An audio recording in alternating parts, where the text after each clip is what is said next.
Dobar dan, hvala vam svima što ste došli ovde danas na novu tribinu Instituta za evropske studije.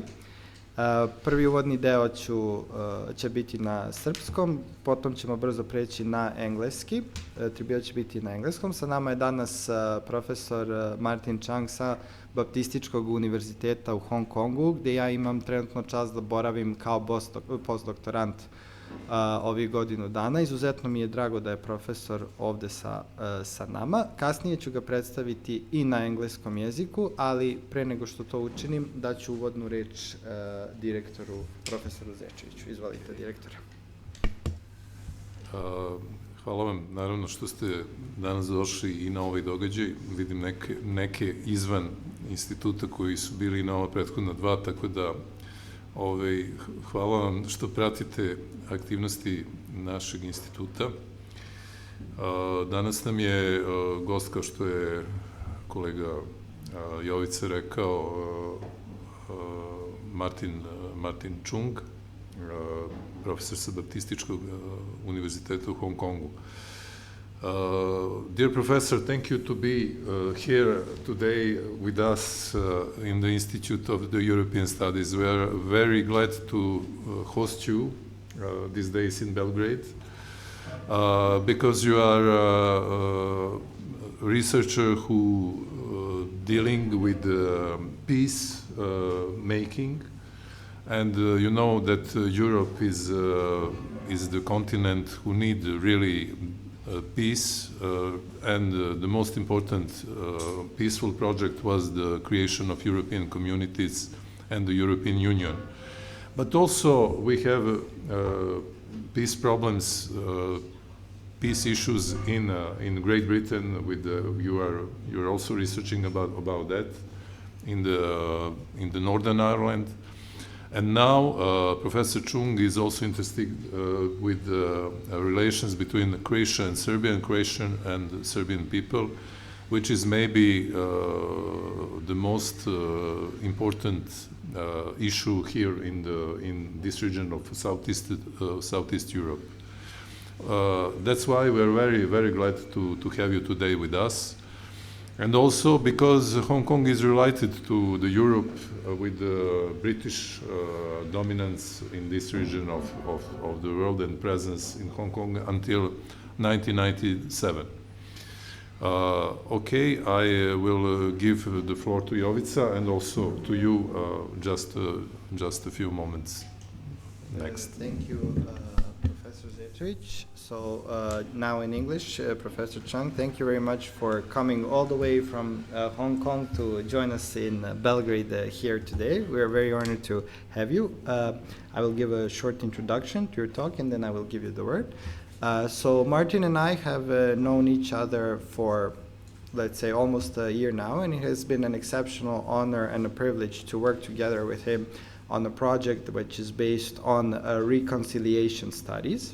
The case studies that Martin is interested in his research are, as Professor Zečević mentioned, are the Northern Ireland reconciliation in Germany after, let's say, regarding the Jewish question after World War II, and also the coming to terms with the Nazi past, but also reconciliation between East and West Germany after the unification that came with the fall of the Berlin Wall. Since very recently, in a comparative study case, Professor Chung is also very interested in the region that we are in, that we live in. Particularly, my part of the job in our research project is concentrated on Serbo-Croatian reconciliation and potentials in this regard.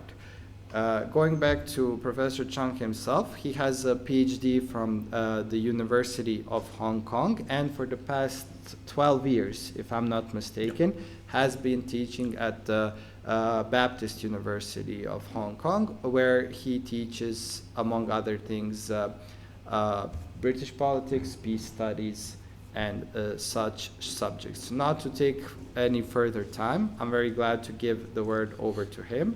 The rules of our panel are that usually we take up to from 45 minutes up to, let's say, 55 minutes for the presentation, and then we have the discussion with our audience. I'll Professor. try not to get to the longer end of that, and I try to finish around 45 minutes. Thank you very much, Јовица, for the extremely kind introduction, and thank you also, first of all, to Professor ЗЕЧЕВИси for your hospitality. It's been a great pleasure to be here in Belgrade. I've been trying to learn the language, but so far I've only managed to say something like "Ja sam kines is Hong Kong." Yeah, Tejak, you know, that's all about it.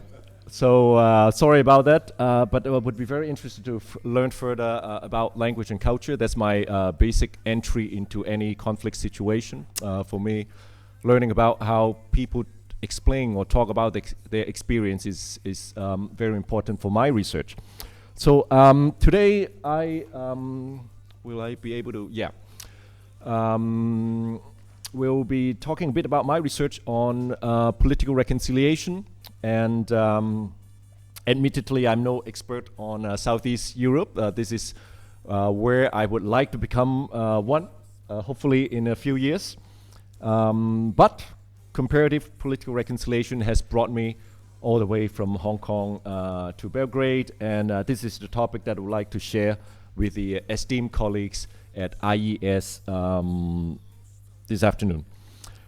So I'll begin with a short introduction to the theme of political reconciliation, then an overview of the operative concepts that are typically employed in reconciliation research, with some examples in my home region.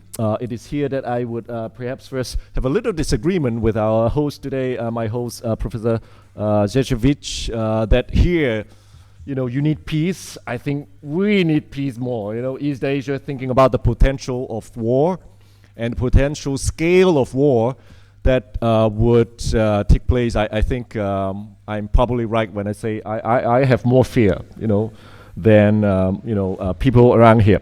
Anyway, so I'll say something about these operative concepts in reconciliation research in the hope that we can have a more concrete discussion of possibly collaboration in research undertakings.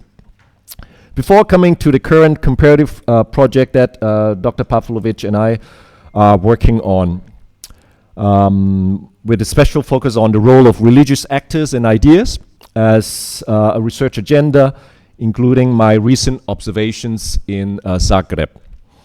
It's not a particularly attractive menu for research presentation, but I hope even without all this AI algorithm or fancy formulas, I can hopefully still manage to bring you some surprises in terms of research findings and inspiration. Let me test if this is working. Perfect. Thank you. So research on political reconciliation or related phenomena is not something new. You know, these are some of the recent examples by, for example, Catherine Liu, based in Canada, exploring justice and reconciliation in world politics, especially when it comes to dealing with the legacy of colonialism.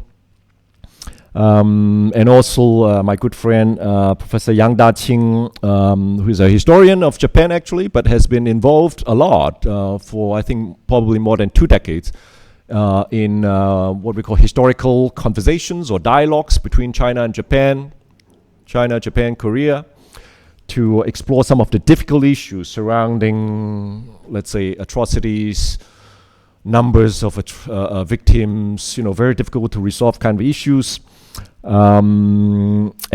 This is, I would say, reconciliation research is very much related to peace studies, which is a bigger field of research. And in a very short version, I would say political reconciliation is something more than negative peace or the lack of political violence. More specifically in the area of what we call relational healing, a focus on relationships and what has injured and how healing can take place. So if I may use a metaphor, people in my kind of work use a lot of metaphors. Reconciliation work is a bit like physiotherapy after injury or after operation. I'm a football player, so I know what I'm talking about. I had 2 operations on my right knee. So it may not be utterly necessary if you ask people, after operation, is okay to go without physiotherapy, right? But chances of new injuries, or if you intend to play football again, I think you need that. Meaning, if your relationship is to carry weight, as in we need to, let's say, work together to do something, build something, as in between France and Germany, to shore up the European Union, you need that reconciliation. So that's my maybe 50-second explanation of this concept. So comparative reconciliation research is also not something totally new. He Yinan, again, another Chinese political scientist based in the US, has done remarkable work in this sense, comparing relationships. A lot of us compare countries, right? What are the right things that Germany has done, but Japan has not. That's the typical kind of research. But Professor He, wants to look at relationships and how relationships proceed from shallow to deep reconciliation, and some other cases, as in the case between China and Japan, has not.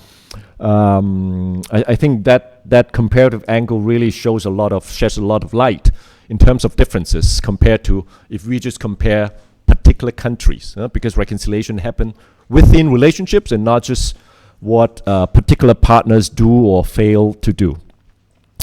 A Japanese sociologist whom I just came to meet and know in Germany, because at the University of Bonn, to which I'm also associated, they have a newly established Center for Reconciliation Studies, Zentrum für Versöhnungsforschung, and Professor Morikawa is also a member there. And again, we're just trying to sample a few people working on reconciliation, publishing in English and also in German and other European languages. And I would just want to point out at this stage, you will notice quite a number of East Asian scholars work in this field, and I think it's reflective of the kind of need that we feel we lack. When we look at Europe, of course, we have successes and failures and partial failures and so on, work in progress. But still, we notice, we as in East Asian scholars looking at Europe, we notice there's much more progress to speak of in this area than us. So, coming next, what is reconciliation? It's not like people researching on thermodynamics or, atomic energy. We know what we're talking about. Reconciliation is not something like that. It's a social fact. We more or less know even in interpersonal relationships. But what are we researching on? That's very difficult, because it's a very culturally bound kind of concept. Different areas sharing different concepts of reconciliation or versöhnung.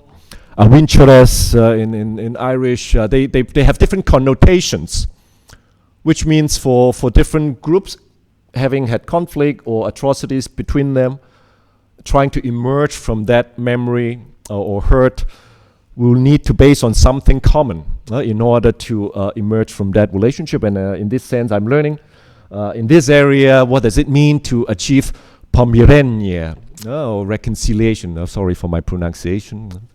It's a Cantonese, tongue. What does it call up? For me, it is based on mir, maybe, peace. Pomeranian, maybe a bit more passive in a way also. So I'm learning also. This is what all these terms are conjured up. For example, the Chinese term, which is also shared with Japan and Korea, is these two characters, 和解 in Mandarin. But I prefer, of course, my Cantonese mother tongue, 和解.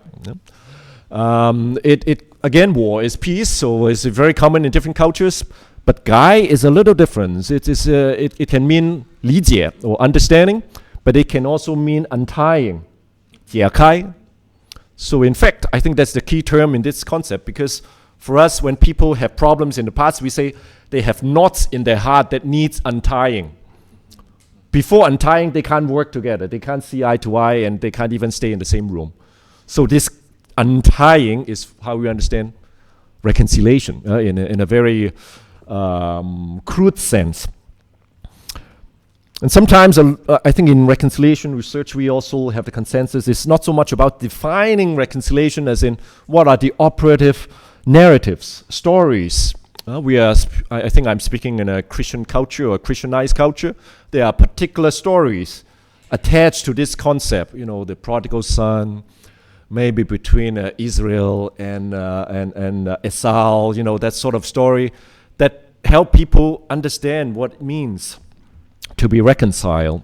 And in Chinese settings, is again totally other sets of stories. So all this, I think, can be resources for repairing relationships after conflicts or even atrocities, depending on whether they will be used or not. In general, I would say if they are shared resources, at least, when people want to use them, they can. But if, imagine, two cultures very different from each other, don't even have shared resources for understanding reconciliation, the project could be much more difficult. So I think for that, I would check the box saying, here, it seems, there's some shared in terms of culture, but also maybe a Christianized kind of understanding of reconciliation, which I'll come back later to my talk. However, staying with the word of reconciliation doesn't bring us too far. What are we as social scientists look at in different projects? I discuss a lot with Dr. PAVLOVIci about our joint research project. What do we analyze? Luckily, in the literature, there has also been a sort of set of established concepts that people use. I use this a lot. Transitional justice, truth recovery, collective memory, and they point to more concrete things that we can explore when we do reconciliation research, such as what they call the juristische Vergangenheitsbewältigung in Germany. This is legal or juridical coming to terms with the past, looking at court cases, war criminals, so on and so forth, or related debates about amnesty, which again the British government recently has undertaken to repeal a law, which I think was a bad law, some years ago with a conservative government, basically trying to create a kind of amnesty for the veterans without, acceptance or consultation with the victims and all. I think the present Labour government is in the moment of repealing that. So some of this help us look at what to do research on when we analyze political reconciliation. And I have used all of them, most often with this terrible, monstrous, typical German term, Vergangenheitsbewältigung, which is kind of German export, I find out. I was visiting Zagreb, as I was saying just now, and they have this Documenta Center. I think it's called Center Zuočavanies Proslostu. Again, it seems to me a direct translation of something like this. Although it's a different term, this is Zuočavanie. For me, I think it's come from ochi. Yeah, it's like eyes looking at it. You are looking at the past. You're not looking away, face to face. Yeah. So it gives me a lot of real images to work with. So I really like this. And also, just want to mention a Japanese scholar really ahead of us in East Asia in understanding this phenomenon in Europe. I think he was the first one to introduce Vergangenheitsbewältigung in East Asia, writing a monograph about that in Japanese, Kako no Kokufuku, overcoming the past, basically. One of his students, I'm also associated in Graz in the Center for Southeast European Studies, sorry. And I just found out Professor Ishida, one of his students, actually wrote a doctoral thesis on Vergangenheitsbewältigung in Österreich, this Austrian coming to terms with the past. So I think Japanese scholars are, really ahead of Korean scholars and Chinese scholars in exploring different ways of dealing with the difficult past that I think, is sensible. I think in Japan, inside civil society, also feels this need in order to achieve a deeper reconciliation with his neighbors. Anyway, I need to move a little faster. So I've used also this concept, coming to terms with the past, on the Chinese case. Could you imagine, China has also done some form of Vergangenheitsbewältigung? I couldn't believe it until I explored that. Civil society, okay, we are talking about common people, like this one is a compendium of basically confessions of people who have done terrible things to each other during the Cultural Revolution, 1966 to 76, this terrible time. So this is a compendium they published in Beijing and Hong Kong at the same time. Why they need two publications? Because one is a shorter version in the mainland, and what they call the full uncut version was in Hong Kong. The traditional Chinese version on my left. Yep, you're right. So it's a compendium of confessions, and what was interesting for me was not only people coming out and say what they have done and say sorry, trying to ask for forgiveness, but also the way they use religious resources in order to achieve that. For example, I will say a bit about the little advertisement on my right later, but on my left, this is the one of the key Buddhist texts on repentance. It's called Leung Wang Cham in Cantonese. And I was fascinated by how some of these confessors, they reason, the idea of repentance and confession have been totally politically instrumentalized, by political ideology. We cannot use them anymore because they evoke very different things of people confessing political crimes, and it was absurd. So they decided we need to go back to older traditions in order to overcome the more recent problems that we have.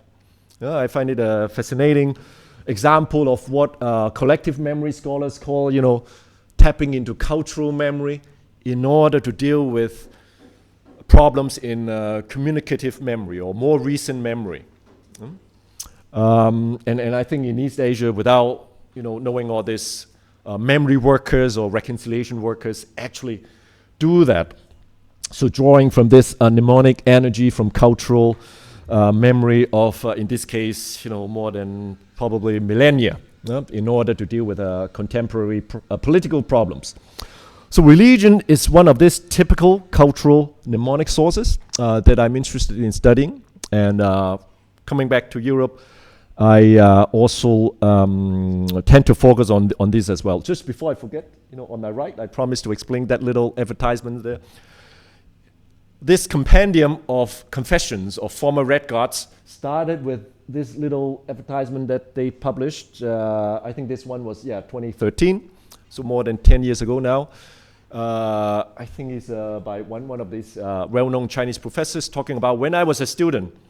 I would read a bit of that little text there. He said, when I was a student, a high school student, I joined in this, what they call struggle session against my former teacher. He named all of them. And I went to my classmates' home to, is it 抄家? 抄家 is a very Chinese term. I don't even know how to translate it. It's like you are a political enemy now, everything here don't belong to you, so they confiscate. Maybe that's what it means. So he named all these crimes that he has done, and he asked for forgiveness. He talked about, yes, there was a cultural revolution, this big environment, but I still have my personal guilt. That's what he literally said. So after many of them have done this, they decided to compile all of this into these thick books of confession. I can't imagine, even in Europe, something like that happened. I can't think of a comparable example. I was thinking, well, could you imagine, in Southeast Europe, you have, I don't know, former workers or informants in the secret police, publishing their sorries, I'm sorry to their former victims, not after the socialist several republic, but during. That's for me, it is a milestone in a way. Of course, one can always ask later, what does it mean? You're still talking about just a handful of people in a 1.3, 4 billion people. What does it mean? But still, it's meaningful for victims. That something like that has been tried, even though it's a minority. So let's not dwell too long on China. We are at the Institute of European Studies, not Confucius Institute. So come back to European Studies. This is the current project. that has brought us together, Dr. Pavlovici and I. We are very happy that to have him to be in Hong Kong to help us understand this case a little bit more in the Western Balkans. I'm trying to connect a few cases that I know better and try to learn something new along the process. So Germany, Northern Ireland, and Southeast Europe. In terms of truth recovery, justice delivery, and where the sources of resentment been, coming from. I've heard a lot of resentment about reconciliation itself as something forced from Europe, as a kind of conditionality, So again, this is not universal in the sense that other areas, like for us in East Asia, we don't feel forced to be reconciled by anybody. There's no funding to apply for, for this sort of project. But we feel drawn to the idea. Even though we also find copying some of these examples elsewhere difficult. So I think every area has something unique, but also I think for area specialists, especially for Europeanists, I think the basic assumption is that this area has something that we can share, that we can draw from each other.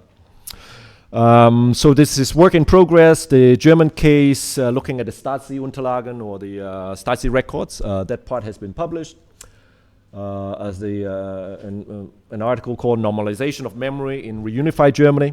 Another one is under copy editing, comparing something very specific called visualization of captivity in Northern Ireland and again in Southeast Europe. Is a theme chosen by my host in Bonn, that Reconciliation Studies Center. And then we're now currently working on a co-author article about exploring whether we can talk about the Serbo-Croatian relationship as ready for reconciliation. Question mark, we don't know, still exploring. So to begin with this second part of my talk about religious actors and ideas for political reconciliation, I would like to draw from a tentative definition of a political science of religion by Stephen Cattell. He proposed that, well, maybe we don't have a political science of religion, but we can say we will study how these beliefs, calls, and behaviors, blah, blah, blah, associated with religion are manifest and develop in explicitly political ways. I highlight the word explicitly as something that guides us. So when we study relationship between religion and politics, what do we look at? Because religions are huge, there's all these festivities and rituals. I mean, a lot of them may not have anything explicitly to do with politics. So I think that helps focus our attention, and I basically use that a lot. Where do we see in religious practices, codes, and behavior that have an explicit political input? Although I also disagree a bit, with this definition by saying, but implicit connection between religion and politics could also be very meaningful to explore, although it's difficult. So I will just try to point out some examples that later. So I propose today. Yes, sorry, two controls here. To focus on a few things. So institutions, quite obvious, but also established platforms, world religious platforms, are something that I think political scientists can look at when looking at their, religious contribution to political reconciliation. Secondly, focusing on particular individuals, especially religious personnel, clerics, but also religious groups, but groups not the official groups, as in the hierarchy, as we call in the Catholic Church. I'm a Catholic, so that hierarchy is we are talking about the Vatican and so on. But also we can look at explicit religious ideas, meaning with clear references to the divine when religious actors or not, try to intervene in political affairs. But there are also ideas that are effective in political reconciliation without any explicit reference to the divine, which makes it difficult to establish the link. But I have attempted that, and I think it's also a potentially fruitful way to explore this topic. An example of this implicit, but definitely have a certain religious roots in a kind of idea in politics would be what Habermas mentioned, the link between human dignity and human rights. He said in the concept of human dignity, he mentioned human dignity is the moral source from which the contents of all basic rights draw. And in Europe, this link was established by a philosophical appropriation of the motives and modes of thought of the Judeo-Christian tradition. So, yes, in most of this, let's say, codification of human rights, you may not find God mentioned anywhere. As it is said in Britain, we don't do God here. However, once you trace, where do all these rights come from? I think I would agree with Habermas in this sense. We could trace that to a single idea of human dignity, which again comes from the Judeo-Christian tradition. So God is not quoted by religious or non-religious actors in reconciliation, but the tracing can be done. So let's start with institutions. I have in mind the clearest example or best known example in the literature, which is the Catholic Church in Poland, Germany, during the mid-1960s, exchange of letters of reconciliation, in which the Polish bishops famously pronounced "Wir vergeben und bitten Vergebung." And of course, the second part is even more controversial than the first part. The first part is controversial enough. We forgive. Who are you to forgive? Yeah? And we ask for forgiveness from the Germans. Why? So that happened in that period, and has been thoroughly researched. So I'm not adding anything new to it, except to just want to point out it's not just that there's this pre-established religious groups who do politically risky thing because they don't depend on votes. And at that time, they didn't have, realistic voting anyway. So they use pre-established platforms like Vatican II. I'm just going to show in my next slide. In this letter, 1965, that was the letter, that famous letter. I think the Polish side is still very proud about this. I think they even put it on their foreign ministry website, to showcase, how the Polish side had been active in promoting reconciliation in Europe. So they're talking about in that letter the council, the Vatican Council, the Second Vatican Council, 1962 to 65. So that was the, if you like, the occasion that this conversation can take place, and the Polish bishops creatively using this millennial anniversary of the baptism of Poland as an occasion to invite the German counterparts to visit. So in a way, in this letter is a long letter talking a lot about also difficult histories between the two countries, Germany and Poland. But it was very clear kind of attempt of religious actors to wrap very difficult political issues and questions that politicians cannot resolve in a religious kind of cover. I don't know how else to put it. It's like putting a political message in a different light, and that different light was offered by this pre-established religious traditions and platforms and channels, which were important when during this interblock kind of political standoff, that was one possibility to start some collective dialogues that were not otherwise possible.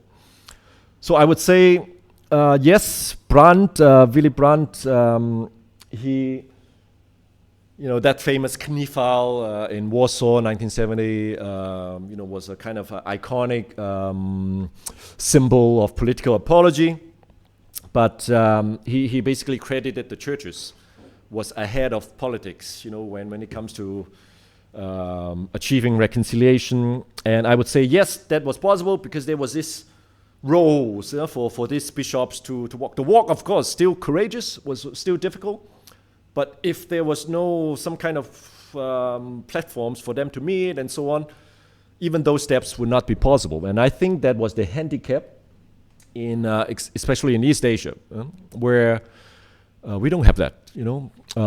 Not that we don't have world religions, but they're never majorities in any of our countries, maybe except for Korea, where Protestant Christianity has been growing very strong. Confucianism is a lived philosophy. We don't have, you know, meetings or anything, churches like that. And even if they have, they don't really differ a lot from what political leaders say, right? So I think thinking about this, I do see a kind of handicap in this sense, in terms of reconciliation resources.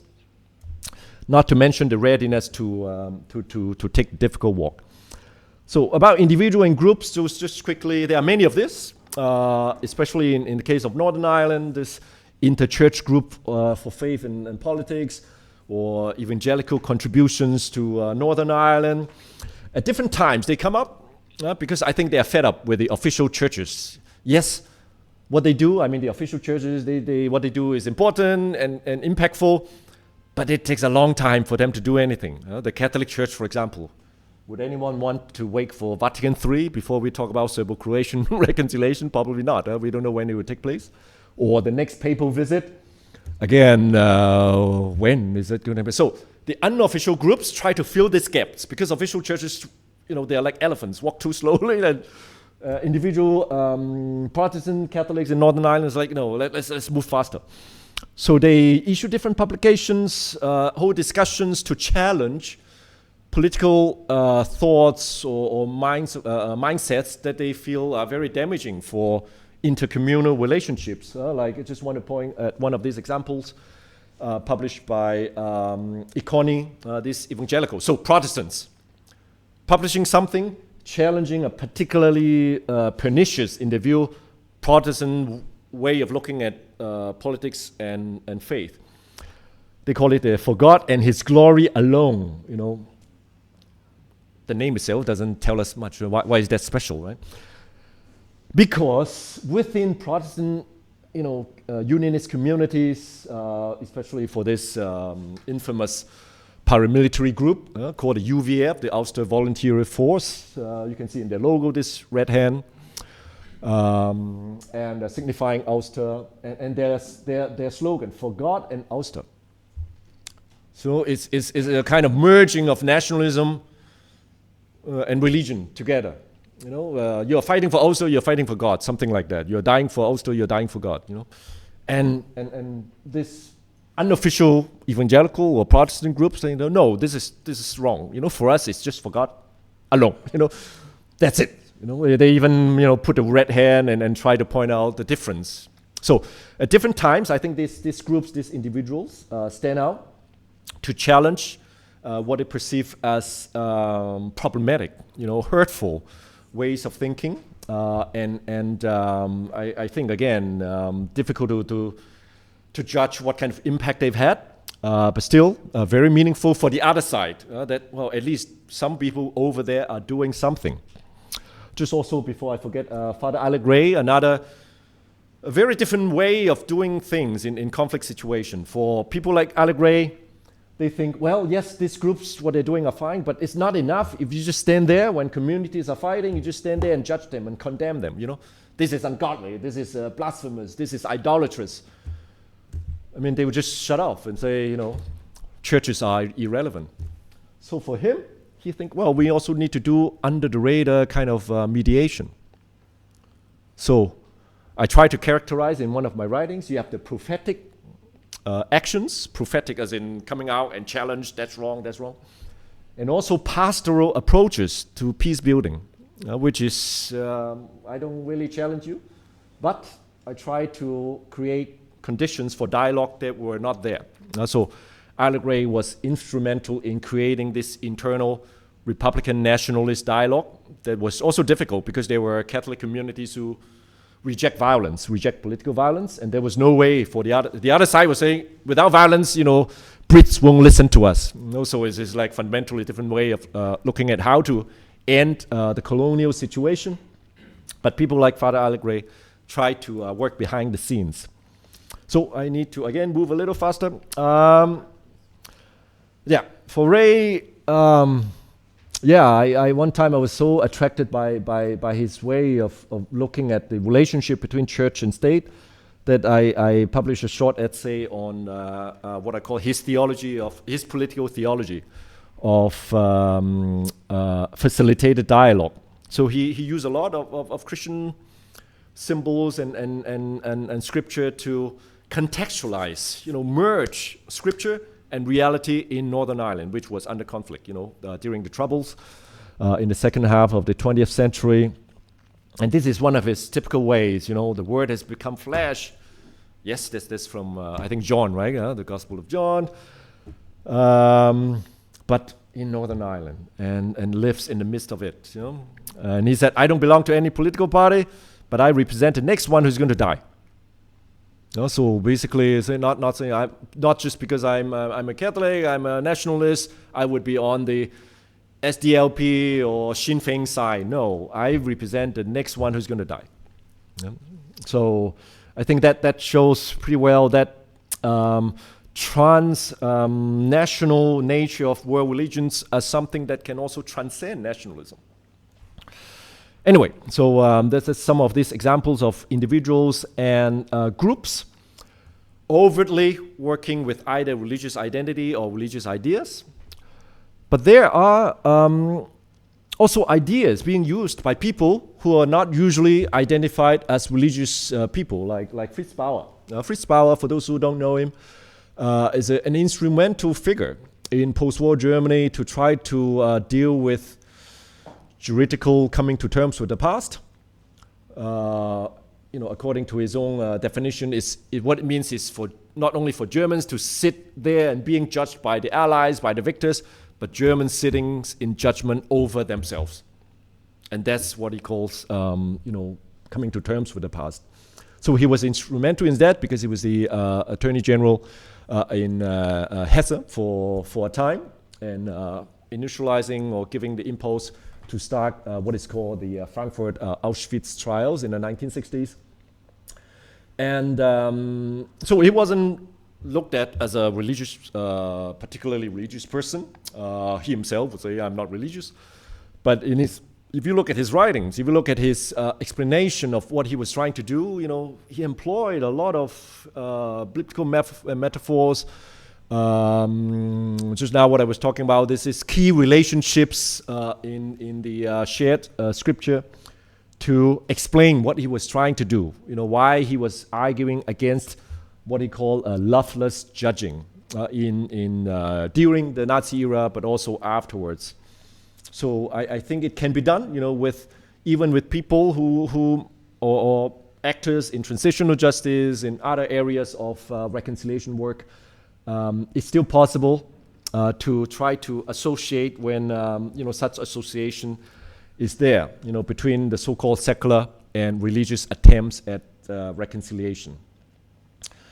My most ambitious project so far, when it comes to exploring this very diffuse kind of reconciliation attempts, which do not have an explicit reference to either the divine or divine scripture, was my book project on post-war Germany, how to deal with the past, and what are the roles, what kind of role this Judaic concept of repentance, teshuvah, I think in Serbian it's probably something like pokajanje, has played a role in Germans dealing with the past.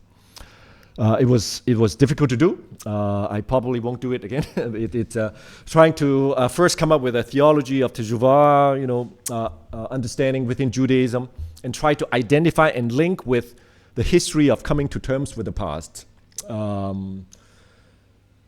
which I think for me was very satisfactory because otherwise what I wasn't happy with the other ways of dealing with this particular history is very diffused, it's very broken down in different areas of reparation, and then there's the apology, and then there is the restitution, without a certain context that I think would work to tell people what was it really about.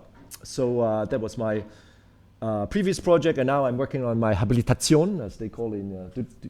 Do you also work? Do you have this habilitation system in Serbia as well? We also don't in East Asia, but I like the idea. You know, habilitation as a second book as habilitation. So I'm also working on something not on Germany anymore, but on Northern Ireland, between secularism and sectarianism, or kind of very pernicious kind of religious, intra-religious violence, political violence, purportedly justified by scripture. Hopefully I'll be able to complete it at some point, as in with all habilitation projects, it tends to take forever.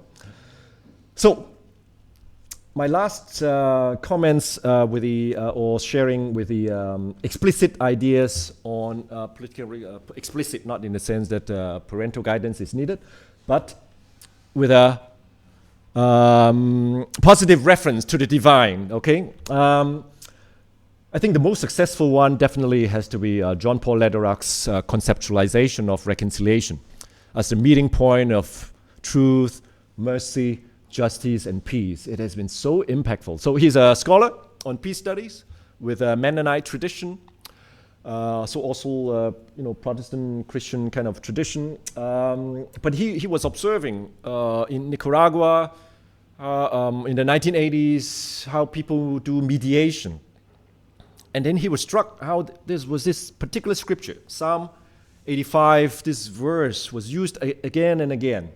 Truth and mercy have met together, justice and peace have kissed. And then he used that experience to theorize, think these are really fundamental energies that people need to put together in reconciliation attempts. They contradict each other.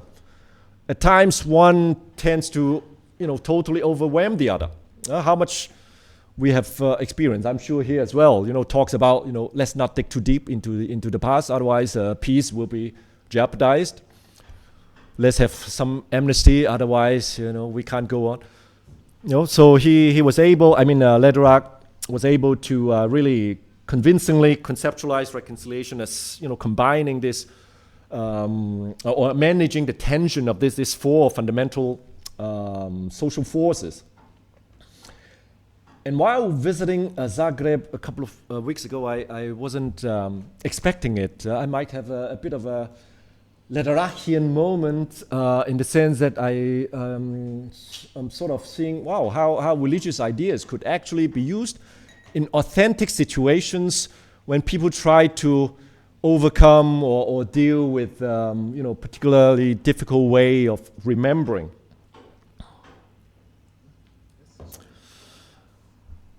So I was there in this week when they were commemorating Vukovar. And so on that particular Sunday, on the 16th, not yet. So the 17th is the evening where commemoration would take place on the, I think it's called the Ulica Grada Vukovara in Zagreb, with all these candles. And then the following day, the 18th, there would be a mass in the evening. So I attended all this, and so on that particular Sunday, I also went to mass and see how would people talk about it, and so on. And I grabbed one of these church newspapers, so talking about this bereaved son of somebody who died in it's not in Vukovar, in Shkabania, one of the nearby regions anyway. Talking about the need to overcome hatred, the need to overcome hurt, and so on in order to move on. Talk about his. I hope some of us could read that. How he has met Serbs who also would not be, agreeing with the war at that time, and so on. And some, as he said, he has also met with Hrvati, Croatians who were basically asking for justice, but at the end it was actually revenge. He was critical of that. I think, well, it was nice, but then in the same paper, there were also very problematic passages, justifying, let's say, a very nationalistic kind of rhetoric. For example, some of them talk about there was actually no danger of Ustashizazia, or something like Ustazizacja, something like that. There's no, I don't think even in English we can pronounce it. Ustazization or something like that. There's no danger of that. It's just people who are, enemies of Croatia who made this up. And I was like, wow, this is a church paper. And there were other pieces about Vukovar shows how patriotism is the highest Christian value. I was like, wow, this reads like, a period of time in history. So I was a bit, yes, you have very prominent places given to victims trying to cultivate a different way of looking at the past, but at the same time, so I feel it's still a very conflictual kind of situation without a very clear kind of consensus emerging. So I also attended, as I said, the Ulica Grada Vukovara that evening, very sizable groups, coming out to commemorate, and also at the service or mass, the following night at, I think it's called a Svetamati Sloboda Parish Church. Not exactly central location, but still the attendance tells me it was very much still alive kind of wound, and the trauma is still very much there. Although in the church, kind of context, there was much less kind of blatant or open support of the kind of nationalistic discourse that are difficult, for reconciliation. Unlike in the open air event where, as expected, Thompson's song was played. I think it was called the Bieli Golub Bovi, something like that. So even for the foreign dignitaries, I could imagine it could be put them in a bit of kind of difficult situation. So what caught my attention, just a little anecdote, is the banner over there, Zapamtite Vukovar. I arrived Zagreb, 14th or 12th, 11th of November, and when I walked out of the Glavni Kolodvor, this main station, was greeted by all these banners, remember Vukovar. And I also tried to get, so what was that little line on top of that? What does it tell us? Maybe you could help me read that. I don't want to read that. I reći ću vam još samo jednu stvar, zapamtite Vukovar. So apparently it's from a song, by I think Vladimir Kozic. And I will tell you one more thing, remember Vukovar. So for me, as a reconciliation researcher, I think this, mixture of pop culture, mixture of religious rituals, and nationalism, for me is a very toxic kind of mix. Can be, again, something difficult to overcome when one tries to think about reconciliation. But as I walk through the central station day after day, I think here is the town hall of the city of Zagreb, is the Gradska Uprava. So again, very prominently displayed. And also here, just next to the commemoration venue on the Ulica Grada Vukovara, there was a main road there. Again, you could see that banner quite prominently where people are. And then I noticed something strange. Somebody has done graffiti over there. Somebody, at some point, I was like, hey, there was something new. 2 nights ago wasn't there. And I was wondering what that was. Is a quotation from Isaiah. And I was looking at what is there in Isaiah that the prophetic book, that might have something to say to the commemoration of Vukovar, and what does that graffiti guy or girl, I suppose a guy, I don't know, would want to tell us. So this is the text.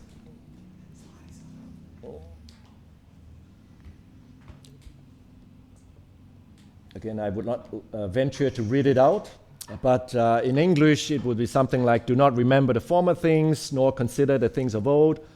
Behold, I'll do a new thing. It shall spring forth. We will not know it. I will make a way in the wilderness and rivers in the dry land. I don't know, what's your impression? What was the graffiti guy trying to tell us? Or tell his audience anyway? It was Could be. Opposing, how? What does this scripture there, how is it opposed? Why? Because he thinks that commemoration of Vukovar is returning to the past and remembering, commemorating only victims that is homogenizing politically Croatian nation, and he thinks that they must do the opposite thing, just like Isaiah said. That's my thing. Yes, of course, that's all, yeah, that helps me understand a bit more. Anyone else who wants to see something else, the connection between the text there and the context, the text and the context. What caught my attention was that word, stva. Stva, I think it's the thing, right? I will tell you one more thing, and nicely matches for me that scripture part of do not remember all things. That for me is the textual kind of connection in a way that, There's another thing. yes. There was a song in the 90s, Don't Forget Vukovar. Yes, that's and this is the verse. So We covered that. Yeah, that's the popular culture part. Yes, very good, thank you. That's the popular culture part. And I find, okay, so it exists, something in society. But I was just trying to, understand what does this person want to tell his audience, with that graffiti. I would agree, It's a way of challenging.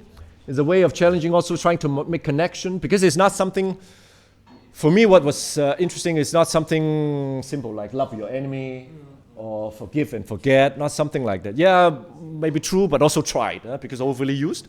But this particular person has been, I think is thoughtful, to try to connect and try to think, well, yes, remembering the old, but also the readiness to see something new, to be able to see what is good emerging instead of not seeing.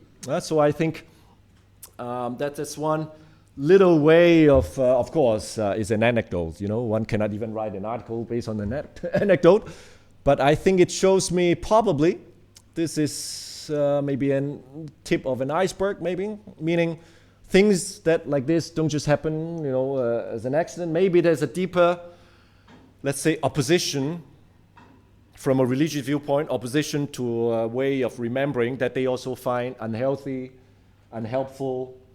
And so it points me to, I would like to also explore deeper. Is there such an iceberg or just an imagination? Maybe just a tip, there's no iceberg. But maybe there's an iceberg there. there is an iceberg, literally an iceberg. The tower Vukovar became one of the main symbols. That's right. Foundation symbols of Croatian new national mythology. Yes, that. And I think it comes as an opposition to the obelisk that the Serbs have on the Kosovo field, which is also very similar. So now they have the battle, in which they have.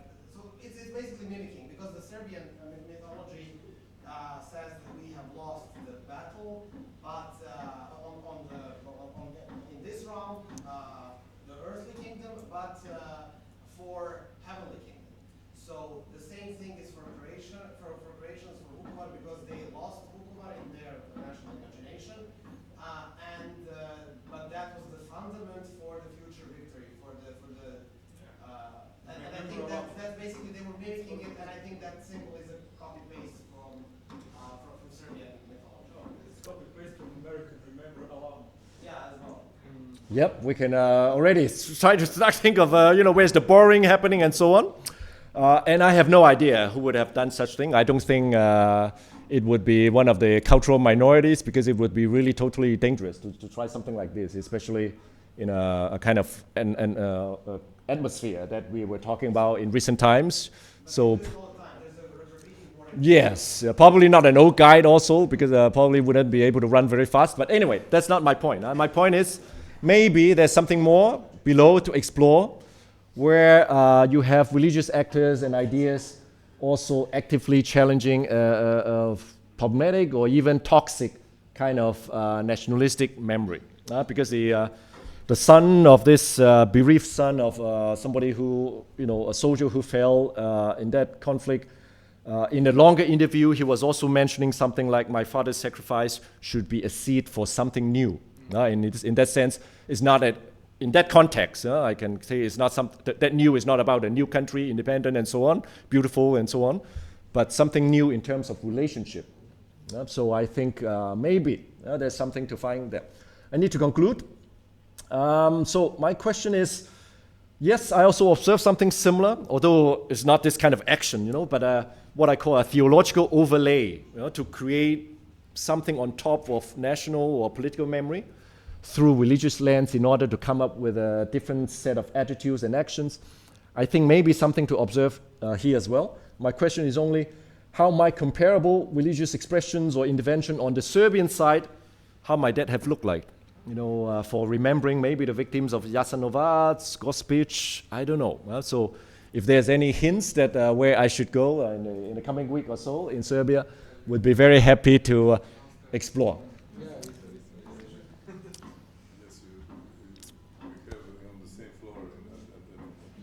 I will definitely do that. So thank you for attention and forbearance. I'm sorry it took so long. Thank you. Professor Chung, thank you for a very inspirative talk and for giving us an overview of the first and foremost of the Asian aspect of reconciliation studies, which was, I think, for most of the audience, a very insightful part of the lecture, but also for the very interesting interpretation of your visit to Zagreb, which I think will stir up the discussion that is about to ensue, as we already had interventions during your talk as well. So I will now... Some more Yes, that's what our institute is famous for. So here you will have a lively discussion. I will now give the word over to the audience, and I also invite our colleagues to Zoom to pose their questions online, which will be read and answered accordingly. Let's go in this order. Nikola Tutsakov from the Institute has the word. Hello. So my name is Nikola Tutsakov. I'm a researcher here at the Institute. I was really inspired by a lot of these comparative examples that you gave in your search for reconciliation.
Which isn't the case, for example, between Germans and the French, and the Germans and the Poles.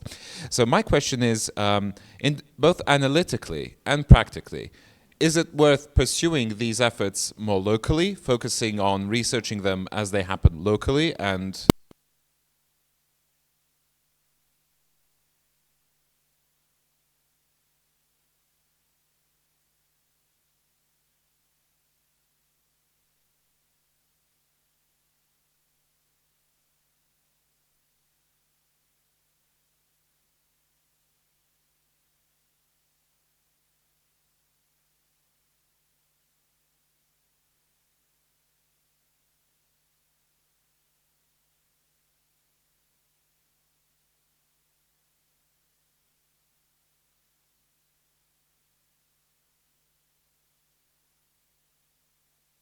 Nicola, maybe we collect.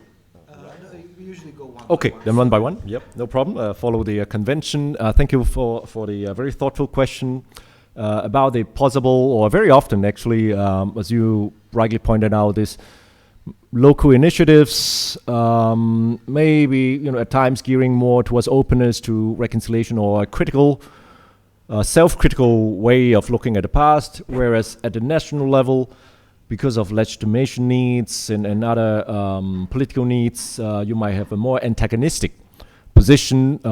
In some occasions, we might even speak of, they need it.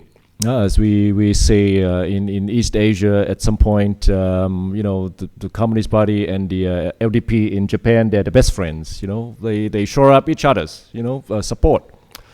I think there's a real situation that we are in. So definitely not unique here. But I would just, as you were mentioning that, I was thinking in the case of Northern Ireland, maybe there's a more advantageous position there. It's because these local or individual groups, they work, yes, individually, but they also with the support of the larger group, the hierarchy. So Alec Ray, for example, the priest that I just mentioned, working behind the scenes, certainly his order, so he belonged to the Redemptorist order, so one of these Catholic orders, and the Vatican, he had the backing of all that, even though as they, the hierarchy move up, there are more concerns about what can be said and can be done. So people at the lower level, they are able to take more risks because there's less ramification in terms of reputation, but also once you start talking with them, another may not talk to you, that sort of difficulty. So I think in that case, comparatively, in the Northern Ireland case, I think they have that advantageous position where the local and the national or the bigger group, the higher group, don't come into conflict. And even in the political sense, I think that's also correct. Without Irish, British, maybe reconciliation is a heavy word, but without their rapprochement, their close relationship after the independence of Ireland, it would have been much more difficult for them to work together to help solve the Northern Ireland problem. So there's something that I think, my hope is, if the Serbo-Croatian relationship here as the bigger, player in the region was able to achieve a healthier level grade of relationship, I mean, the other more difficult issues, hopefully, in other sub-regions and so on, might benefit from it. But to answer specifically to your question, study local or national, I think the simple answer would be not to disregard the local simply because the national is not moving forward. I totally agree with you that whatever is meaningful ultimately for collective reconciliation, a lot of times it started with all these local small initiatives. The Chinese confessions that I showed just now, I was very proud of. It started with these smaller perpetrators, like very small things. They started apologizing, even though comparatively those are like nothing compared to those much more serious crimes. But they have a ripple effect. They start to convince the others that, well, if they can do it, maybe we can also do it. So I think let's not disregard the local and do explore these possible linkages. Even though at the national level it still looks like an impossibility. Okay, so we're going in order. Alex at the Institute. Yes, thank you, Professor Chung. Thank you very much for your lecture. It was very interesting, and I have a question about the role of geopolitics in the process of reconciliation. So I will move a bit from Europe to Southeast Asia, and I would like to ask you about the reconciliation process between Japan and China, and Japan and let's say South Korea.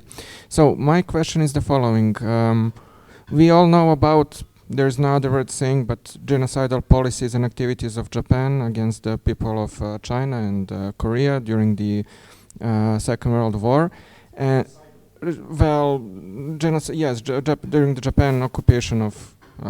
Disagree with that. But Terrible things. terrible, yes. I've never seen or heard any plans to uprooting. Then it's my mistake. It was my personal impression, yes. But the thing is, I want to ask how geopolitics play a role in the process of reconciliation between the countries. So we know that Japan is militarizing heavily during the last 10 years, and it has now the right-wing government, and it's basically shaping in a military axis, let's say between the South Korea, Japan, and the local government in Taipei, directed under the patronage of the United States against China, in the containing China, not openly maybe militarily yet, but it's obvious for everybody who is following the Southeast Asia region. So is this impacting the process of official process of reconciliation? Yes, that process between China and Japan on an official level, on the level of civil societies and other groups, and at the same time, since basically South Korea and Japan are in the same military camp, hypothetically speaking, directed against perhaps the perceived common adversary, is this impacting in any way this process in maybe a positive way, or doesn't have any influence at all, or maybe in a negative way? I don't know. So I'm just interested in this geopolitical aspect. How can it play a role in this kind of process? Because if you look at the Balkans, also geopolitics play a heavy role. It's not just cultural or religious question, it's also a question of geopolitics and the camps in which country belongs, or military alliances, or so on. Yeah, thank you.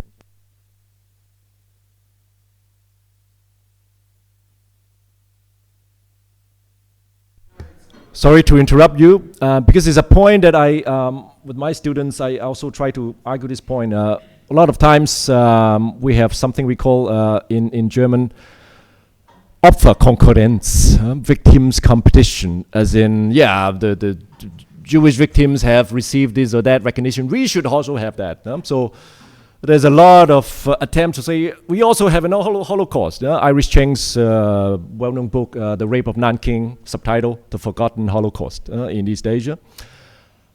I'm not a supporter of this Opferkonkurrenz, meaning, yes, let's look at it as it is. It's terrible as it is. It doesn't have to be as terrible as the other in order to justify this or that. So that's why I brought up that point. Yes, as terrible as the Nanjing massacre, and all sorts of terrible things the imperialist, militarist Japan has done in Asia and elsewhere, there's nothing like the Nazi German, bureaucratic, industrial, plan of genocide. So just want to explain my quick reaction. Sorry.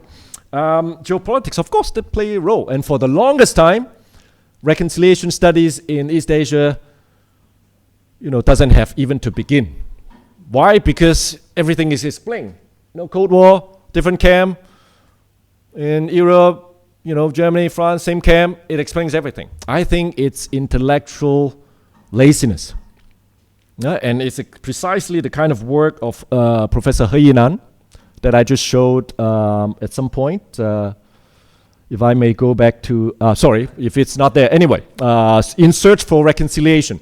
She very cleverly chose not to compare this one, not to compare Franco-German reconciliation and Sino-Japanese reconciliation, but she compared German-Polish reconciliation. That changed everything.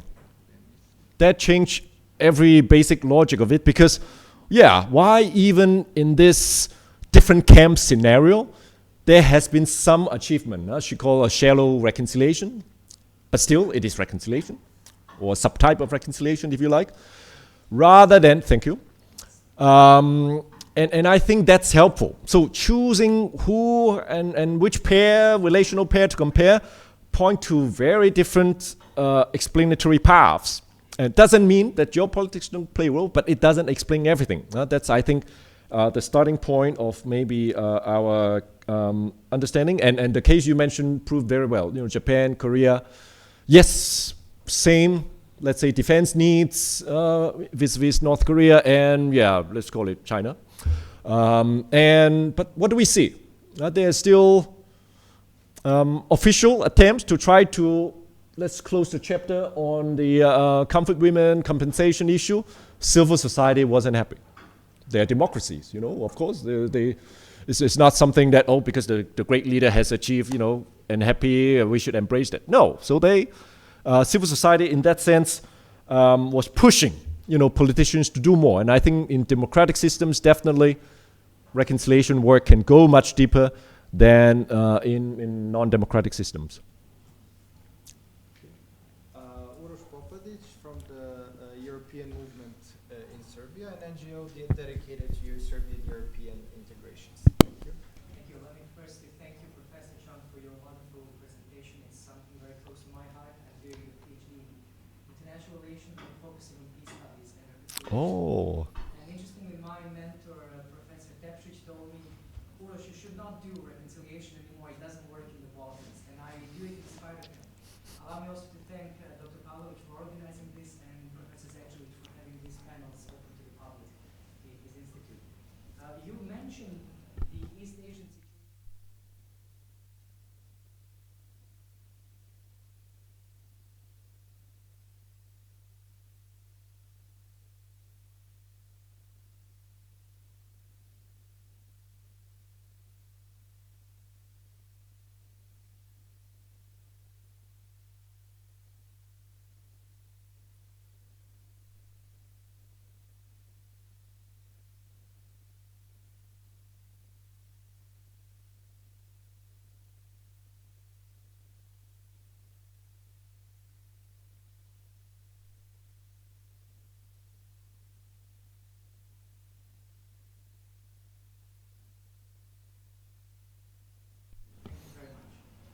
Thank you. Sorry, the name is Uroš. It's very hard to pronounce. Sorry, but I do want to learn. So thank you for your question, and very happy to learn that you're working on a PhD in peace studies, and that's great. In due course, would like to learn about your research topic as well. Your question about East Asia, which model could have much more currency and so on. I think at some point I did mention that I see a certain handicap in our region, in that we don't have that world religion resources as a platform on which people can take the walk. So what I was referring to was religious groups were not or have not been majorities or having much say in the region, maybe with the exception of Korea. So neither in Japan nor in China you have like religious groups who have the self-confidence and self-consciousness that we can do something about international reconciliation. I just don't see it. Would have been nice, to have that, but somehow religious groups, we are minorities, and in the Chinese case would be, it's all about how we can defend the little rights that we already have instead of getting, more intrusion and so on. And in the Japanese case, again, none of these world religious groups has any, let's say, majority or close to majority kind of prowess. So I think that's a handicap. So a lot of this that I'm interested in looking at the European case, I also find it difficult, to try to think about, how can it happen in my region? Except just one example. So we talk about the Polish bishops, letters, exchange and so on. At some point, I think it's about 1995, the Japanese Catholic Church, I think it's with the Peace and Justice and Peace Commission, they issued a kind of apology for what the Japanese Catholic Church has done or failed to do during the Second World War. I've been trying to find out, so has there been any response, to that? I can't find any. So you can have somebody, that's what I was trying to say just now, trying to take a step, but if the bridge is not there, there's no other response coming back. And I find that's, in that sense, that model or whatever examples that we've been talking about in today's talk seems to be difficult to replicate in my region. So probably it's still more traditional kind of, top-down political level, trickling down to the lower level. But I would just want to add as my last remark that although taking away the recent controversy with the new Japanese prime minister's overt or testing the water of supporting Taiwan in case of war, it has quieted down a lot in previous years, but it doesn't mean reconciliation. Anything comes up, whether it's territory with the Diaoyutai or the Senkaku Island, or with the compensation issue, then all this nationalistic hatred and antagonism can come back. Well, that's what scares me, but I don't have an answer on what can we do to deal with it. Okay, we'll go to one more question, Petar Milutinovic, and then we'll see if we have any. Oh, okay, we have a question. Okay, so two more, and then we'll go to online questions. Petar is also a researcher here at the Institute of European Studies. Yeah, thank you. Thank you, Professor Chung. Thank you, Јовица. Hello? Yes, I can hear you. Yeah, it works. Yeah. All right. I would just like to pose a question of what do you think about the thing you mentioned about the conditionality? The issue here within the region is that the whole region is kind of embedded into the European market already, but it's not fully fledged because there's an issue about the reconciliation and coming to terms with the past and the respect of minority rights as such. And it seems as though we're missing a lot of local grassroots initiatives in reconciling the region. Let's take perhaps this kind of example with Aca Lukas and Nasser Oric. Aca Lukas is a popular folk singer. And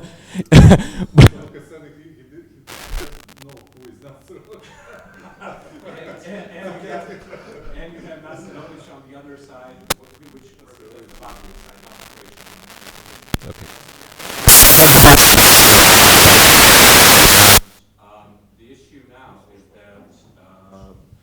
that whenever you have this new moment of, if I can say so, coming to past, like this Aca Lukas and Nasser Oric sitting with each other during dinner, you have a sort of a backlash coming from both sides, saying that these people are traitors. And you have, so whenever you have like this new momentum, all right, okay. Okay. But whenever you have this new initiative with respect to coming to terms with the past, you have this sort of backlash coming from different sides, and even sometimes a very discriminatory action takes place. And I would just like to ask you, what do you think of it? Is it Petra? Yeah, thank you for sharing with me. I don't know anything about that incident you mentioned, but as you were telling me about that and the criticism they got, I remember a very famous figure, historical figure in Northern Ireland. His name is Ian Paisley. You know, he is a Protestant evangelical preacher, and at one point he famously said something to that effect: breach builders and traitors share something very similar. They go to the other side. It's a fundamental objection to any reconciliation work. And that's the kind of obstacles that reconciliation researchers or proponents constantly face. And I think that comes to the question of social capital, maybe. So just now, when I quoted that bereaved son of somebody who died, you know, in the war in Croatia, he could have that social capital to say something like that. You know, he lost his father, and a few years later he lost his mother. You know, he's basically an orphan, trying to deal with that trauma and come up, you know, very critical of Croatian national memory and so on. So we need people with a certain social capital to do certain things. I certainly cannot. You know, somebody coming from Hong Kong, what can we do? So those actors that you mentioned, I don't know whether they have such social capital, but you know, without the right capital, it's difficult. I was told in the Polish case at a key moment when, because it was a very risky thing for the Polish church to reach out to German church like that, you know, during communist Poland, and they were in fact, you know, attacked. But they can have archbishops who could, you know, tell and talk to the believers, we forgive, and they could do it because they have the capital. So I think your question leads to really about the right moral capital, the right social capital to do the right reconciliation work. But I have actually a question back to you, maybe during discussion, not using all the time.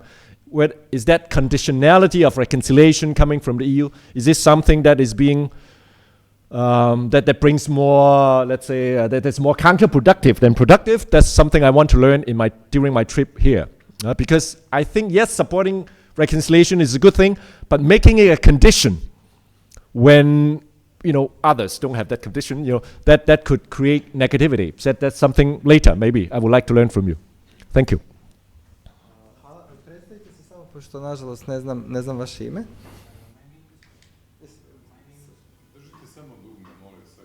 My name is, okay. Yeah, it's working. Yes.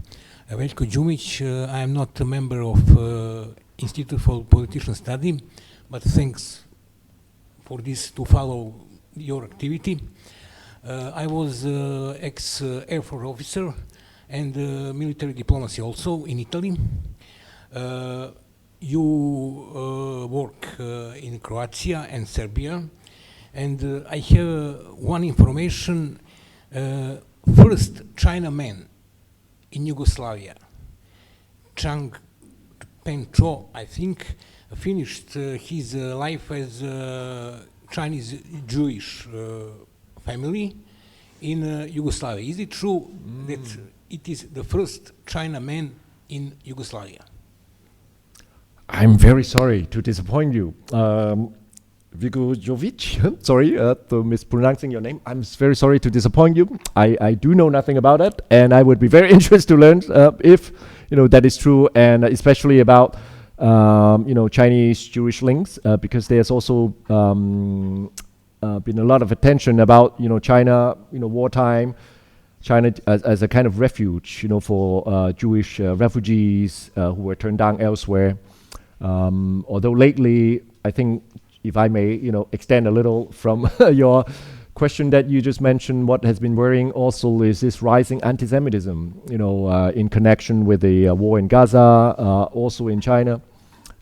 So I think that it's a good time to explore this deeper links, between Chinese and the Jewish nation, and within the context of the former Yugoslavia would be even better. So please let me know more later on, and we can find out.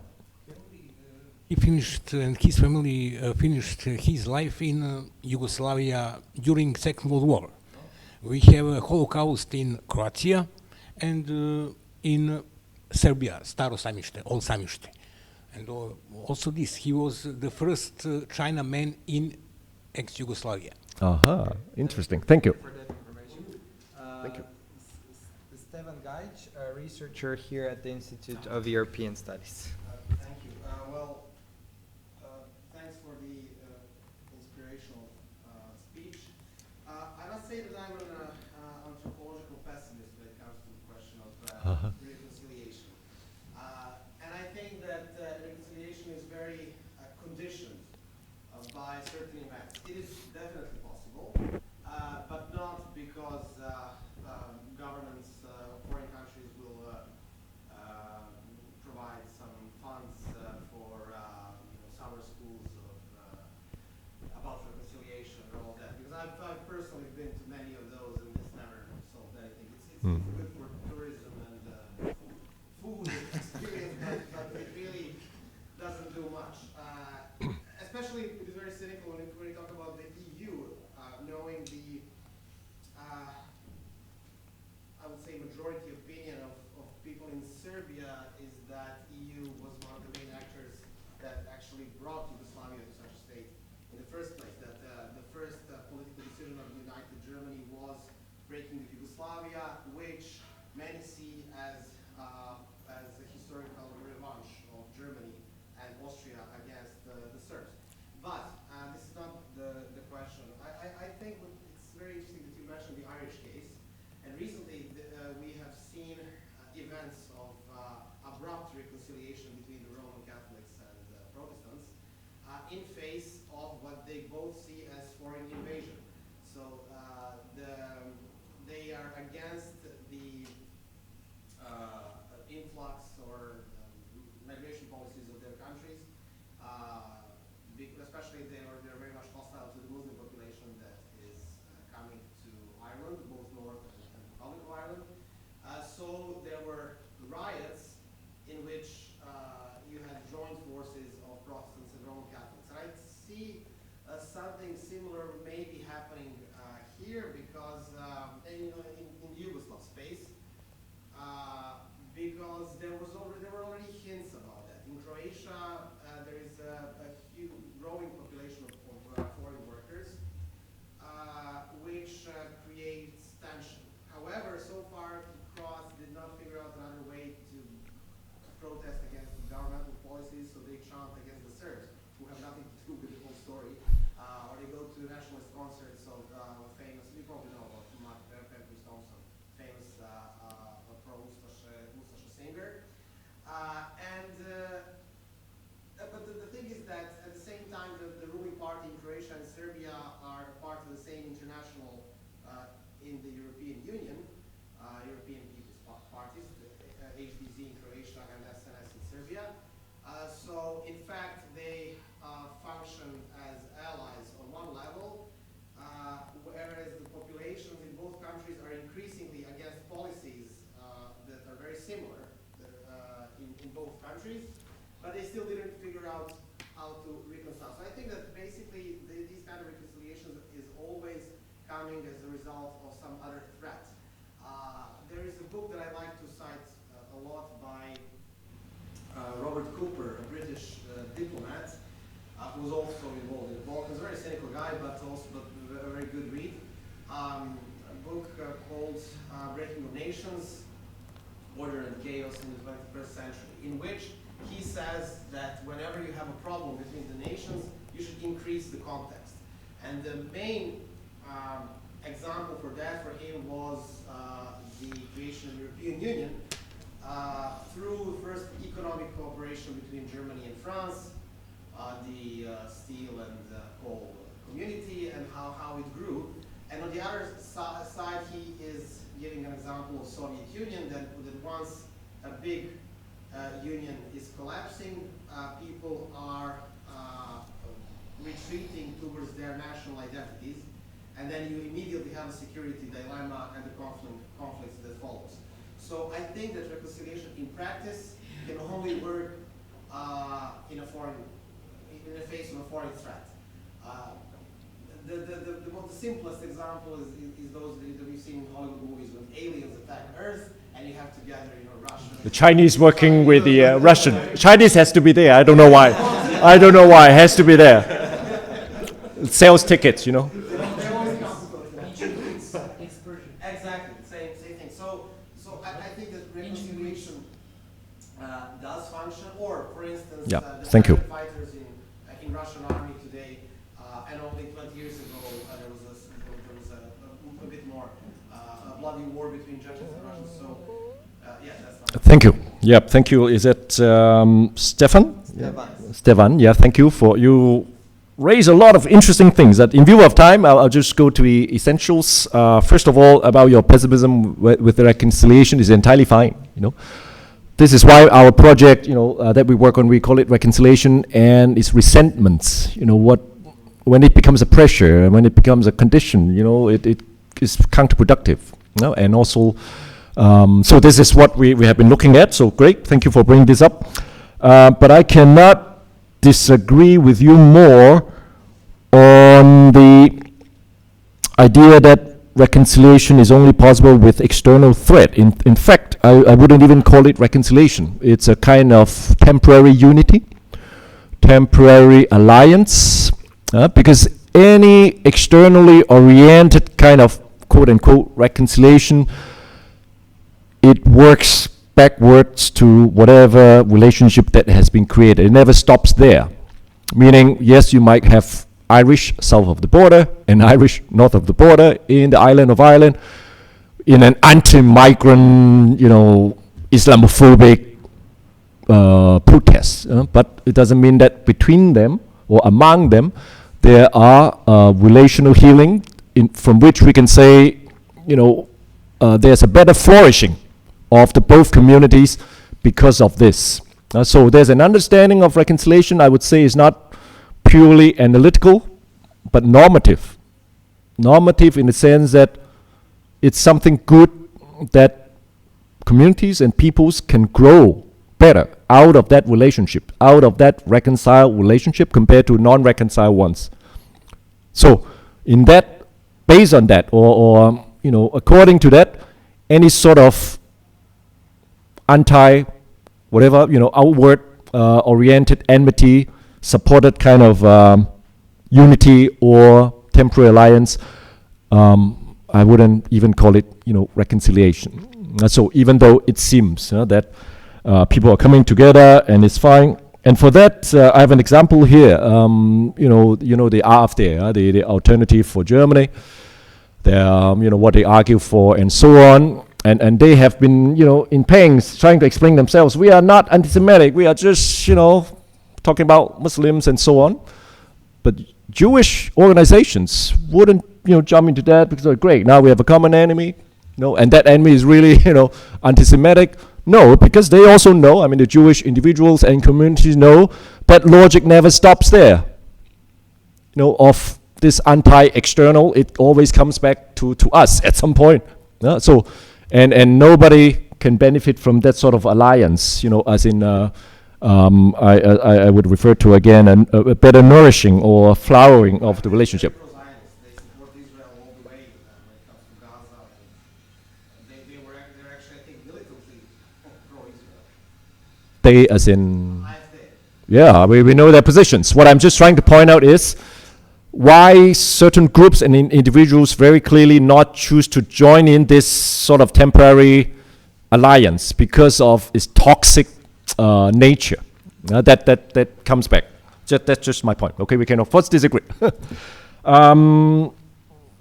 I think I'll stop there. Okay, to wrap up, because we have already used almost 2 hours, no questions online. Okay, then I think this is a good point to thank Professor Chung once more for exquisite presentation and a very lively discussion that we had with the audience afterwards.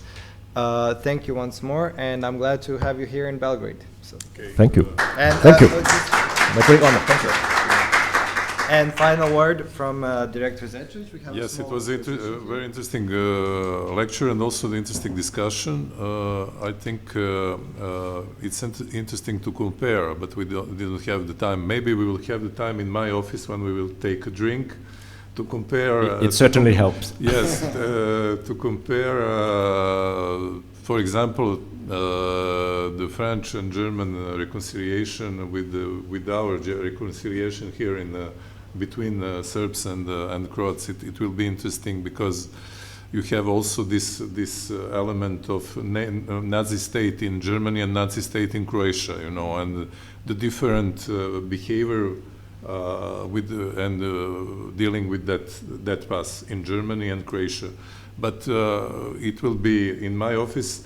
And now I want to thank you very much, and I want to give you sort of notes of thank from the Institute of European Studies, and thank you to be Belgrade. Thank you. Thank you so much. I will give you this. Okay. Wow. It's on Cyrillic as well. Yes. So. Zahvalnica. Very well. You read it in Cyrillic also. And, so a small gratitude for your participation. Thank you. Thanks a lot. Thank you. Thank you. Follow us email. Thanks a lot. Great honor. Thank you.